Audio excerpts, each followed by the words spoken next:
Puji Tuhan, kita akan mendengarkan firman Tuhan yang pada hari ini diambil dari kitab Efesus, pasal yang kedua, ayat yang ke-8 sampai ayatnya yang ke-9. Sekali lagi, firman Tuhan pada hari ini diambil dari kitab Efesus, pasal yang kedua, ayat yang ke-8 sampai dengan ayat yang ke-9, yang bunyinya adalah demikian. Sebab karena kasih karunia kamu diselamatkan oleh iman. Itu bukan hasil usahamu, tetapi pemberian Allah. Itu bukan hasil pekerjaanmu, jangan ada orang yang memegahkan diri. Saudara-saudara, kalau saya bisa kasih tema untuk firman Tuhan pada hari ini, temanya adalah hidup dalam kasih karunia. Saudara, kasih karunia, kalau saya bisa katakan dengan satu kata, itu adalah anugerah. Jadi hidup dalam kasih karunia adalah hidup di dalam anugerah, saudara. Dan saya percaya semua manusia membutuhkan kasih karunia. Semua manusia membutuhkan anugerah Allah di dalam hidupmu. Bahkan kita ada sebagaimana kita ada saat ini, itu semua karena anugerah Tuhan. Kita bisa beribadah, memuji, menyembah Tuhan, itu semua karena anugerah Tuhan. Saudara bisa menikmati semua berkat-berkat Allah di dalam hidupmu, itu semata-mata karena kebaikan dan kemurahan Tuhan di dalam hidupmu. Itu semata-mata karena anugerah Tuhan. Dan kalaupun kita masih bisa bernapas hingga saat ini, itu semua karena anugerah Tuhan. Yang menjadi pertanyaan sekarang, apa itu kasih karunia atau anugerah? Saudara, kasih karunia berasal dari bahasa Ibrani, yaitu ken. Dan di dalam bahasa Yunani adalah karis atau karismata, yang mempunyai pengertian yang pertama adalah pemberian Allah kepada manusia, padahal manusia tidak pantas atau tidak layak untuk menerimanya. Itu pengertian pertama dari kata kasih karunia atau anugerah. Jadi kalau berbicara tentang keselamatan, itu adalah anugerah Allah di dalam hidup manusia. Manusia sebenarnya tidak layak untuk menerima, tidak pantas untuk menerima keselamatan. Karena manusia sudah memberontak terhadap Tuhan. Tetapi toh Tuhan datang untuk menyelamatkan manusia. Itu terjadi karena Tuhan memberikan kasih karunia-Nya kepada kita. Yang kedua, kasih karunia itu mempunyai pengertian penempatan kemampuan atau kekuatan Allah dalam diri manusia. Dan kemampuan itu bekerja sehingga manusia dapat melakukan hal-hal yang sebenarnya tidak dapat dilakukan dengan kemampuan manusia sendiri. Nah, itu adalah kasih karunia. Sekali lagi, pengertian yang kedua adalah penempatan kekuatan atau kemampuan Allah dalam diri manusia yang bekerja sehingga manusia dapat melakukan hal-hal yang sebenarnya tidak dapat dilakukan oleh manusia itu sendiri dengan kekuatannya. Itu adalah kasih karunia.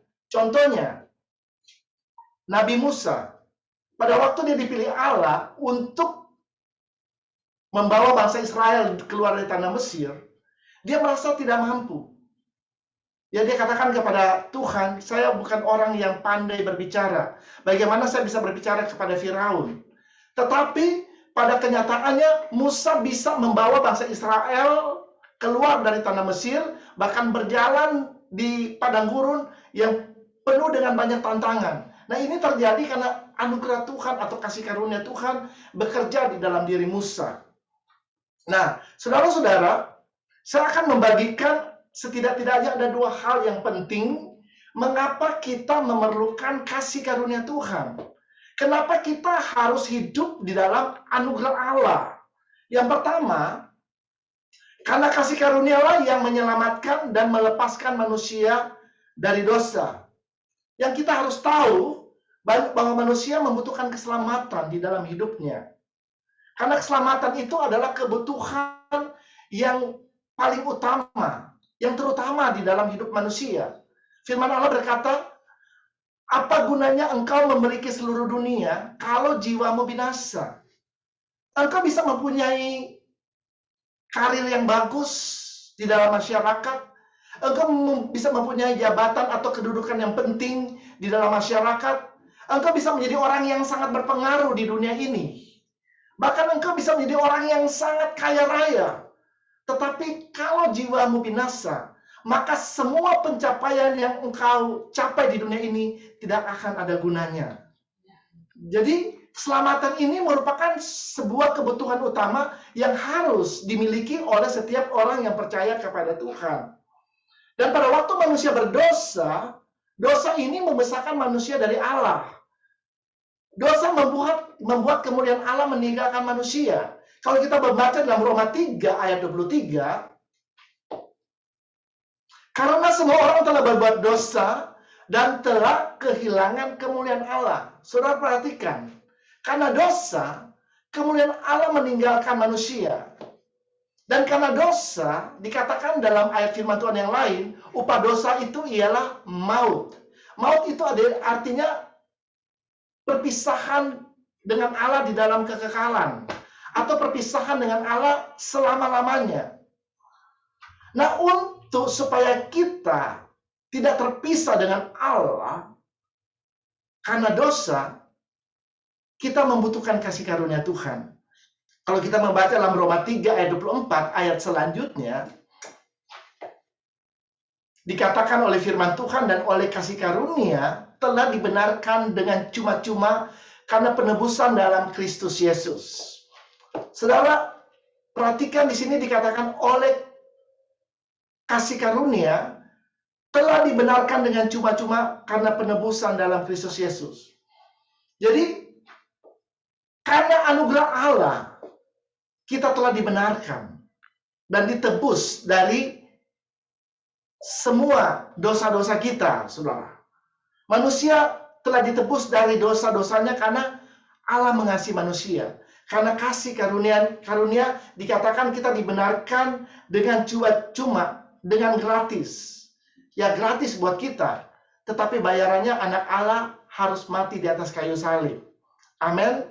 Ya, bagi kita cukup percaya kepada karya Tuhan Yesus di atas kayu salib, kita diselamatkan.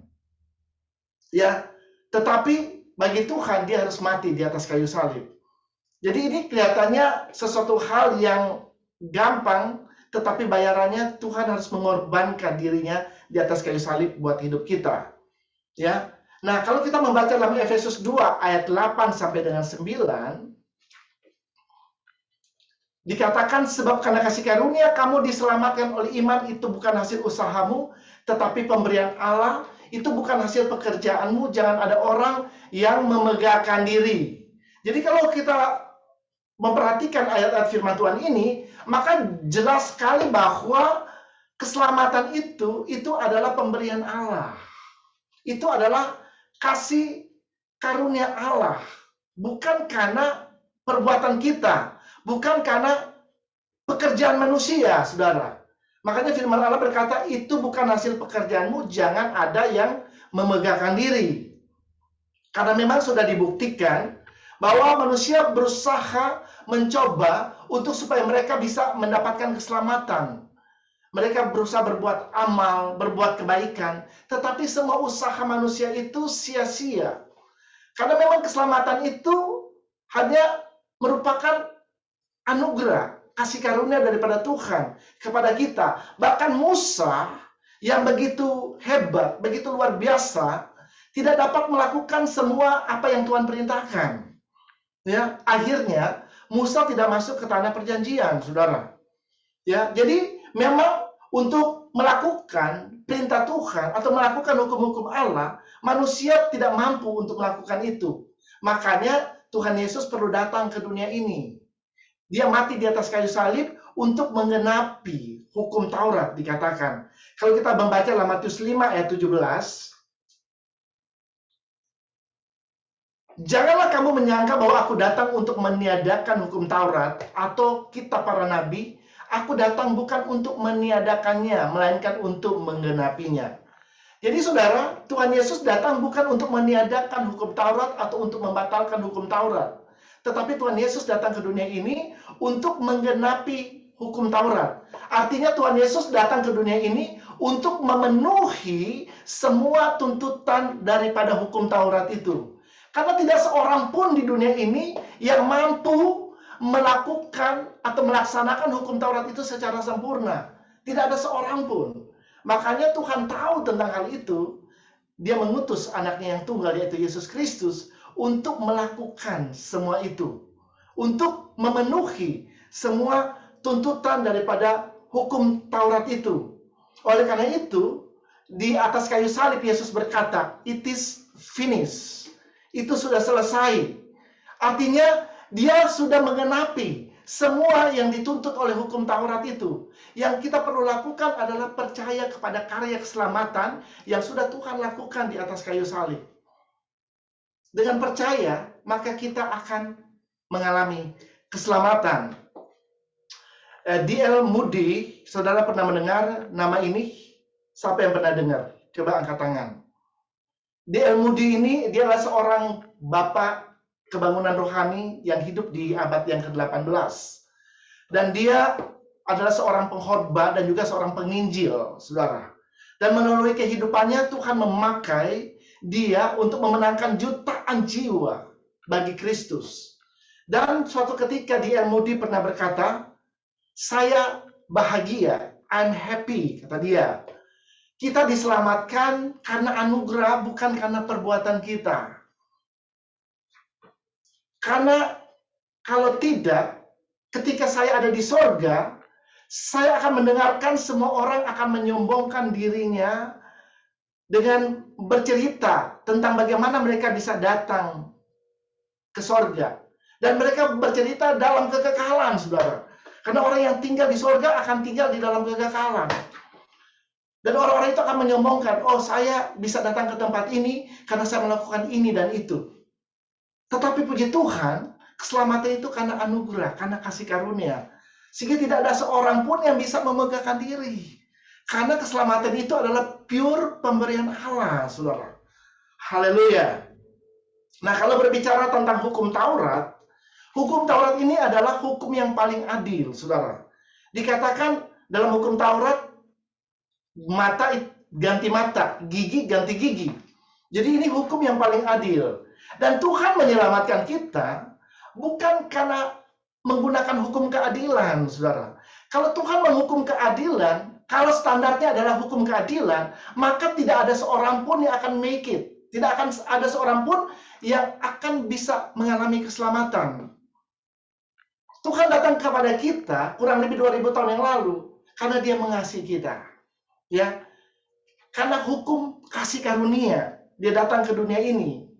Kalau hukum keadilan, saudara bayangkan, dari kecil kita sudah melakukan dosa, sedangkan satu dosa sudah bisa memisahkan kita dari Tuhan. Jadi tidak akan ada seorang pun yang bisa diselamatkan. Tapi puji Tuhan, Tuhan memberikan Yesus karena dia mengasihi kita. Ini berbicara tentang kasih karunia. Ya, sehingga kita yang percaya kepadanya tidak binasa tetapi memperoleh hidup yang kekal. Jadi kita selamat bukan karena hukum keadilan tapi karena dia mengasihi kita. Kita bisa baca ayatnya dalam Yohanes 3 ayat 16. Karena begitu besar kasih Allah akan dunia ini sehingga ia telah mengaruniakan anaknya yang tunggal. Supaya setiap orang yang percaya kepadanya tidak binasa, melainkan beroleh hidup yang kekal. Saudara perhatikan, karena begitu besar kasih Allah akan dunia ini. Jadi ketika Tuhan Yesus datang ke dunia ini, dia tidak membawa hukum keadilan, tapi karena dia mengasihi. Karena kasihnya dia menyelamatkan kita. Ya. Nah, saudara, pernahkah saudara berpikir, kenapa saudara bisa mengampuni orang yang melakukan kesalahan di dalam hidupmu? Karena firman Allah berkata, kita harus mengampuni orang yang bersalah kepada kita. Kalau tidak, maka Bapa di surga tidak akan mengampuni kita. Bahkan suatu ketika, murid-murid pernah datang kepada Yesus dan bertanya kepada Yesus, berapa kali mereka harus mengampuni seseorang yang melakukan kesalahan kepada mereka. Dan Tuhan Yesus berkata, bukan hanya 7 kali, tetapi 7 kali 70 kali.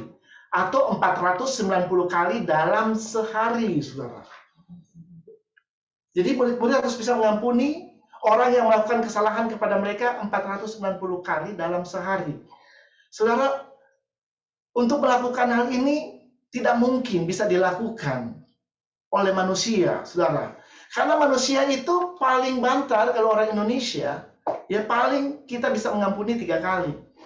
Kalau ada orang yang melakukan kesalahan kepada kita, pada waktu dia datang minta ampun, kita akan ampuni. Mungkin pertama kali kita akan ampuni. Kedua kali dia datang, pada waktu dia melakukan kesalahan kepada kita mungkin berpikir, oh mungkin dia lupa. Kita masih bisa mengampuni. Tapi kalau sudah 3 kali dia datang kepada kita, dengan melakukan kesalahan yang sama, maka kita akan langsung berkata, tidak ada maaf bagimu. Nah itu ini orang Indonesia, saudara. Ya, jadi memang untuk mengampuni seseorang itu bukan suatu hal yang mudah. Ya, kita membutuhkan kasih karunia Allah di dalam hidup kita. Sama seperti Yesus, dia telah menunjukkan kasih karunia kepada manusia. Pada waktu dia datang ke dunia ini, dia menghadapi banyak ketidakadilan terjadi di dalam dirinya. Dia datang dengan tujuan untuk menyelamatkan manusia. Tetapi yang dilakukan oleh manusia terhadap Yesus adalah manusia mengolok-ngolok dia, manusia menghina dia, manusia memfitnah dia, manusia mengejek dia. Bahkan manusia menyalibkan dia di atas kayu salib sampai mati di sana. Tetapi apakah Tuhan membalas apa yang dilakukan manusia terhadap dirinya? Saudara, Tuhan Yesus tidak membalas. Bahkan dia berkata di atas kayu salib, ya Bapa, ampunilah mereka, sebab mereka tidak tahu apa yang mereka perbuat. Ini berbicara Tuhan memilih untuk mengasihi manusia. Dia tidak membalas manusia sesuai dengan apa yang manusia lakukan terhadap dirinya. Dan Tuhan mau, sebagai orang-orang yang percaya, kita hidup di dalam hukum kasih ini, saudara. Dan untuk hidup dalam hukum kasih ini, kita tidak bisa mengandalkan kekuatan diri kita sendiri. Kita membutuhkan Tuhan, membutuhkan kasih karunia, membutuhkan anugerah Allah bekerja di dalam hidup kita, sehingga kasih itu boleh berjalan di dalam hidup kita. Haleluya. Yang menjadi pertanyaan sekarang, di mana alamat kasih karunia? Atau kasih karunia itu ditujukan kepada siapa? Kalau kita membaca di dalam Titus 2 ayat yang ke-11, karena kasih karunia Allah yang menyelamatkan semua manusia sudah nyata. Jadi dengan jelas dikatakan dalam kitab Titus ini, karena kasih karunia Allah yang menyelamatkan semua manusia. Jadi alamat dari kasih karunia itu adalah semua manusia. Ya. Kasih karunia itu ditujukan kepada semua manusia. Karena semua manusia membutuhkan kasih karunia Allah. Semua manusia membutuhkan anugerah Allah di dalam hidupnya. Ya. Karena semua manusia membutuhkan keselamatan yang daripada Tuhan. Nah, itu yang pertama, saudara. Yang kedua, kenapa kita harus hidup di dalam kasih karunia atau anugerah Allah? Karena hanya kasih karunia lah yang membuat kita bisa hidup benar dan melayani Tuhan. Saudara, sesudah kita diselamatkan, Tuhan mau supaya kita hidup dan berjalan sesuai dengan firman-Nya. Sesuai dengan apa yang Dia perintahkan untuk kita lakukan di dalam kehidupan kita. Ya, Dia mau kita berjalan di dalam ketetapan dan hukumnya. Dan itu hanya bisa terjadi kalau kasih karunia itu bekerja di dalam hidup kita. Dan bukan hanya kita hidup melakukan apa yang Tuhan firmankan dalam hidup kita, Dia juga mau supaya kita hidup melayani Dia. Dan untuk bisa melayani Dia, hanya bisa terjadi kalau kasih karunia itu bekerja di dalam hidup kita. Allah bisa saja melakukan semuanya dengan hanya berfirman. Sama seperti Dia menciptakan dunia ini dan alam semesta ini. Dia ciptakan hanya dengan berfirman. Dia berkata, jadi maka jadilah seperti yang dikatakan. Dia berkata, jadilah terang, maka terang itu jadi.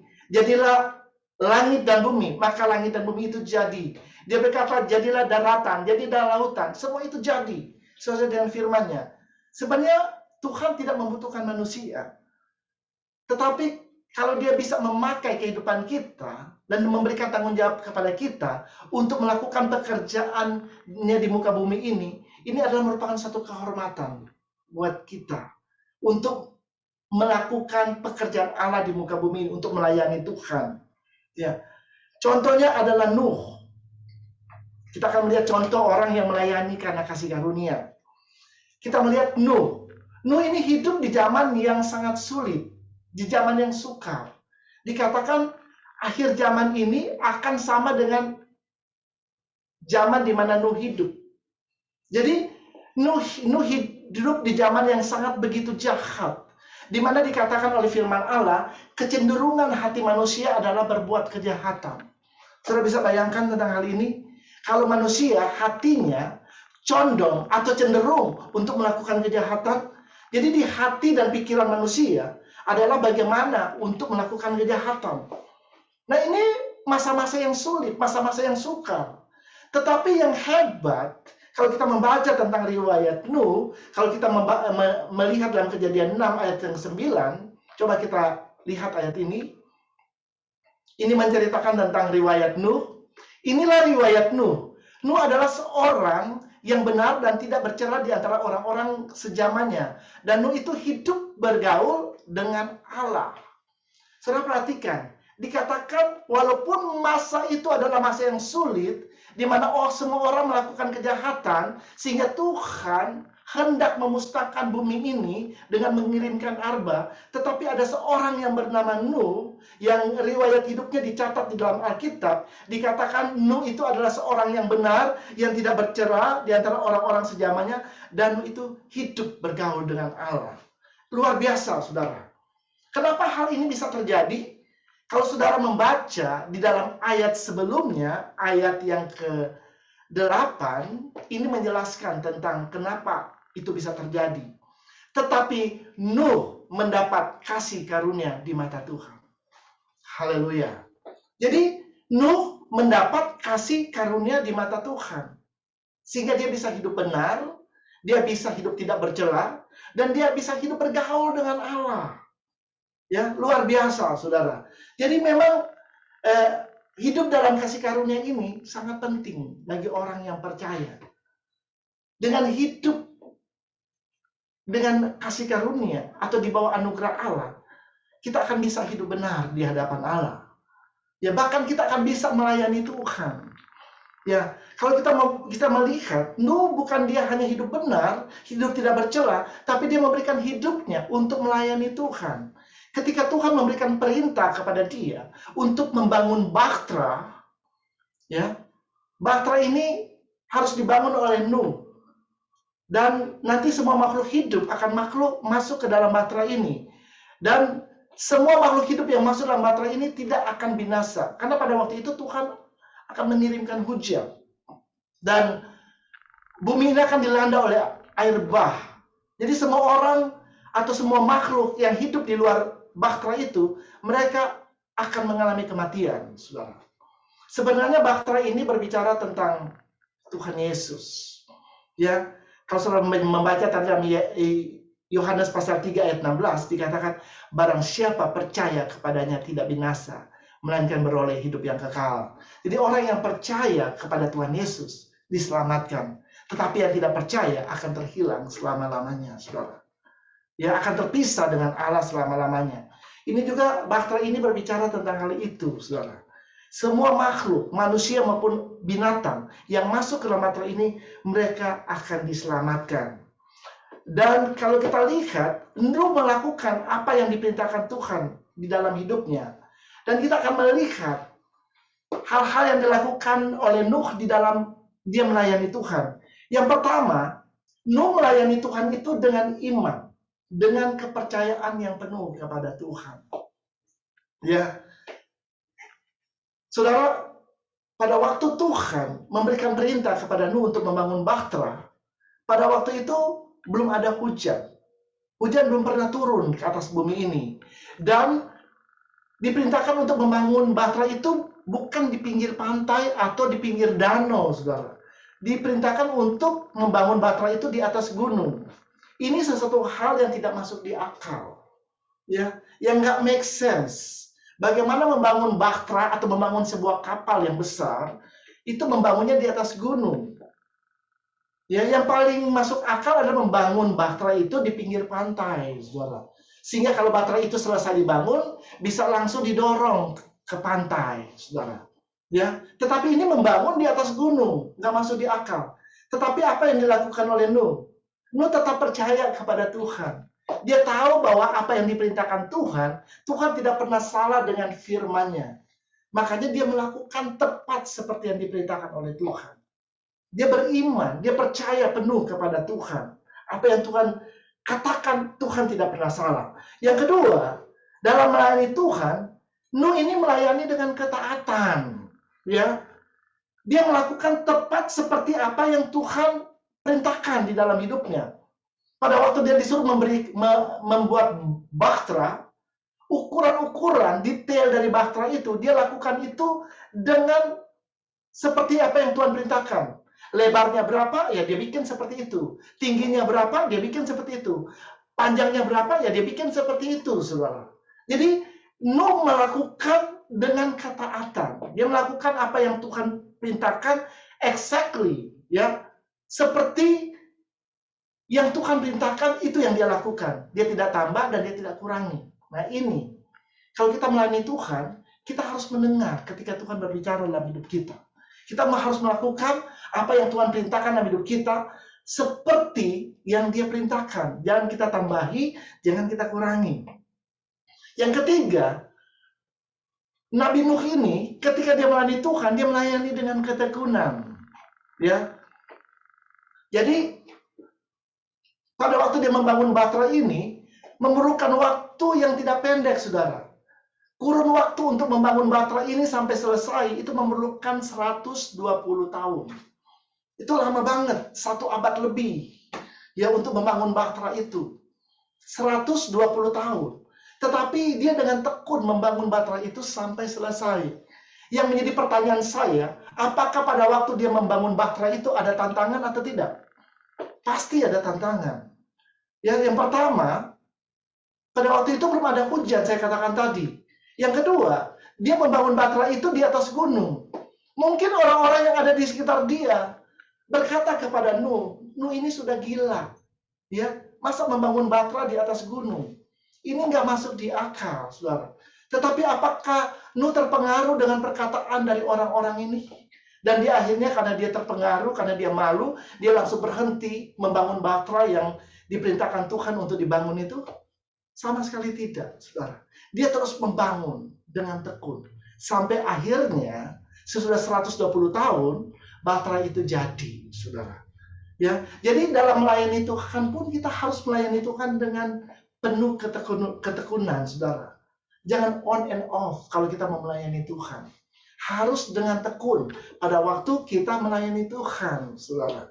Jangan sampai ada situasi atau ada tantangan datang dalam hidup kita, kita langsung mundur. Banyak orang pada waktu melayani Tuhan, ketika terjadi tantangan atau situasi dalam hidupnya, dia memilih untuk mundur. Saudara, jangan kita mundur pada waktu kita melayani Tuhan. Sama seperti yang dilakukan oleh Nabi Nuh. Tantangan boleh ada, ya, tetapi dia terus konsisten sampai akhir. Apa yang Tuhan perintahkan itu yang dia lakukan. Ya, dia membangun bahtera itu sampai selesai. Artinya, apa yang harus dia lakukan itu sampai tuntas, saudara. Haleluya. Dan yang keempat, Nuh ini melayani Tuhan dengan kekudusan. Ini penting, saudara. Ya, tadi kita udah baca ayatnya, Kejadian 6 ayat 9. Nuh ini adalah dikatakan hidup benar, tidak bercela, dan dia bergaul dengan Allah. Artinya, pada waktu dia hidup, ya, dia juga melayani Tuhan, dan dia juga menjaga kehidupannya. Dia tidak membiarkan dirinya terkontaminasi dengan keadaan dunia yang ada pada waktu itu, saudara. Dunia boleh jahat pada waktu itu, tetapi tidak menjadi alasan kepada dia untuk membiarkan dirinya terkontaminasi dengan dunia di mana dia hidup pada waktu itu. Dia tetap dikatakan dia adalah orang benar, hidup tidak bercela, dan dia bergaul dengan Allah. Ini luar biasa. Nah, kenapa Nuh bisa melakukan hal ini? Semua itu terjadi karena kasih karunia Allah bekerja di dalam kehidupan Nuh. Dia bisa hidup benar, itu karena kasih karunia Allah. Dia bisa melayani Tuhan dengan konsisten, dengan taat, dengan iman yang senantiasa tertuju kepada Tuhan. Itu semua karena anugerah Allah, saudara.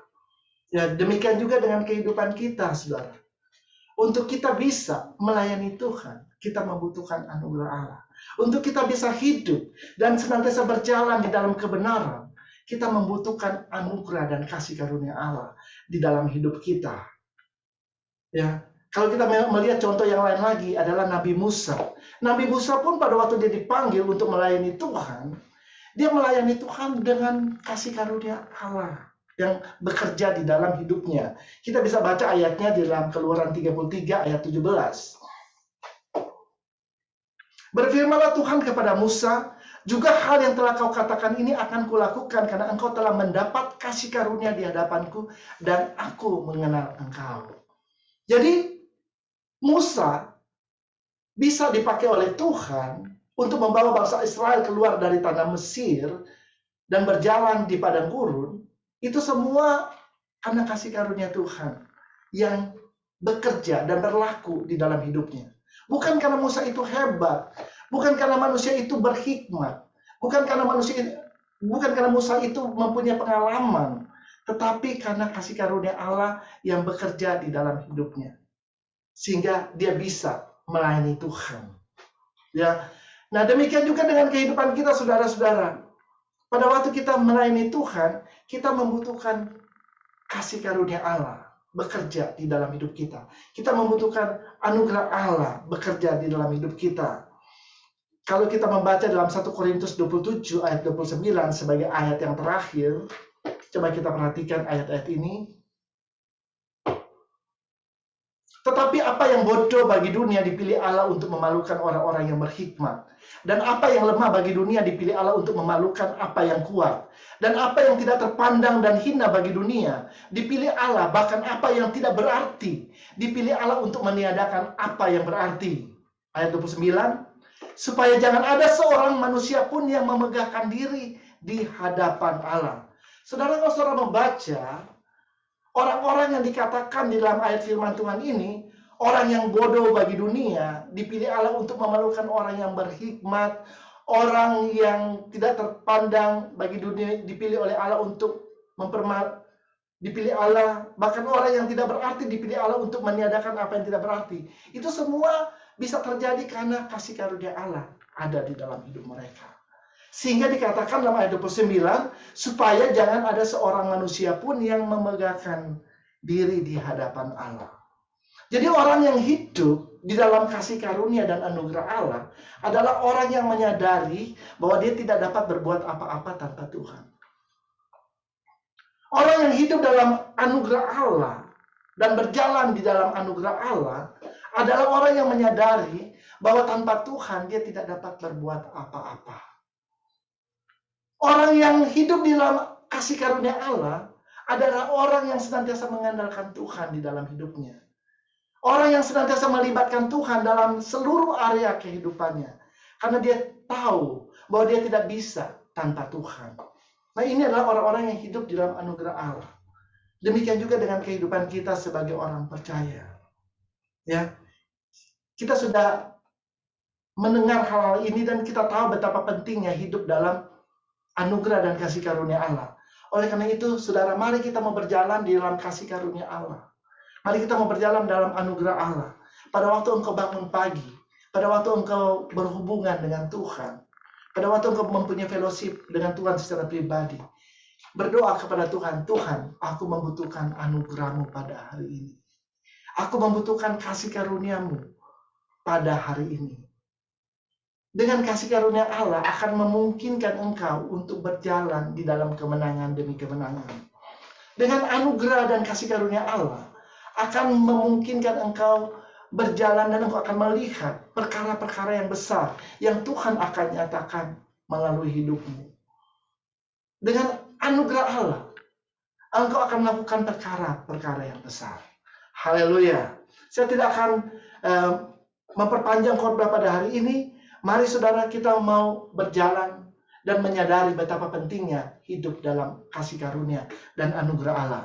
Sama seperti kasih karunia yang bekerja dalam diri Nuh dan diri Nabi Musa, biarlah kasih karunia yang sama juga bekerja dalam hidup kita. Sehingga kita bisa senantiasa hidup di dalam kebenaran dan hidup melayani Tuhan. Amin.